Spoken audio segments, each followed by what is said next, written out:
Friends ఇవాళ మీకు షాద్ Nagar municipality లిమిట్లో and షాద్ నగర్ టౌన్లో పరిగి హైవేకి దగ్గరలో మీకు అన్ని ఫెసిలిటీస్ ఉన్న అంటే స్కూల్స్ కావచ్చు, కాలేజెస్, షాపింగ్ మాల్స్ కావచ్చు, రెస్టారెంట్స్ కావచ్చు, ఫిలిం థియేటర్స్ కావచ్చు, పోలీస్ స్టేషన్ కావచ్చు, హాస్పిటల్స్ కావచ్చు, ఫ్రూట్ మార్కెట్ కావచ్చు, వెజిటబుల్ మార్కెట్ కావచ్చు, మంచి కాలనీ కావచ్చు, అన్నిటికీ దగ్గరలో ఒక మంచి వెస్ట్ ఫేసింగ్ ప్లాట్ సేల్కి వచ్చిందండి.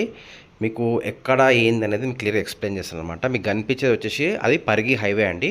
ఈ పరిగి హైవే నుంచి జస్ట్ ఒక 750 మీటర్స్ లోపలనే వెస్ట్ ఫేసింగ్ ప్లాట్ సేల్కి వచ్చిందన్నమాట.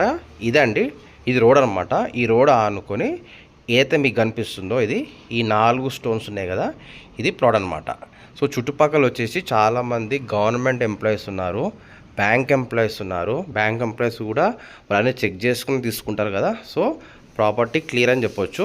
గవర్నమెంట్ ఎంప్లాయీస్, పోలీస్ డిపార్ట్మెంట్, వాళ్ళ లాయర్స్ ఉన్నారు, ఎన్ఆర్ఐస్ ఉన్నారు, సాఫ్ట్వేర్ ఎంప్లాయీస్ ఉన్నారు. చూడొచ్చండి, ఇవన్నీ ఇల్లులకి దగ్గరలో మనకు ఒక మంచి ప్లాట్, వెస్ట్ ఫేసింగ్ ప్లాట్ సేల్కి వచ్చిందన్నమాట. ప్రైస్ వచ్చేసి 30 lakhs ఉన్న ప్రాపర్టీ మనకు జస్ట్ 27 lakhs మాత్రమే వస్తుందన్నమాట. ఓకేనా, థ్యాంక్ యూ ఫ్రెండ్స్. ఇది వచ్చేసి డైమెన్షన్ అండి, 30/45 సైజ్, పర్ఫెక్ట్ సైజ్ అండి. ఇల్లు కట్టుకోనికి ఆర్ ఇన్వెస్ట్మెంట్ పర్పస్ చూస్తున్న వాళ్ళకి పర్ఫెక్ట్ అని చెప్పొచ్చు. ఇది మీకు ఇన్వెస్ట్మెంట్ పర్పస్ యూజ్ అవుతుంది, కన్స్ట్రక్షన్ పర్పస్ కూడా యూజ్ అవుతుంది అనమాట. ఎవరైతే జెన్యూన్ బయర్స్ ఉన్నారో వాళ్ళు మాత్రమే కాల్ చేయండి. ఓకేనా friends, thank you very much, have a good day అండి.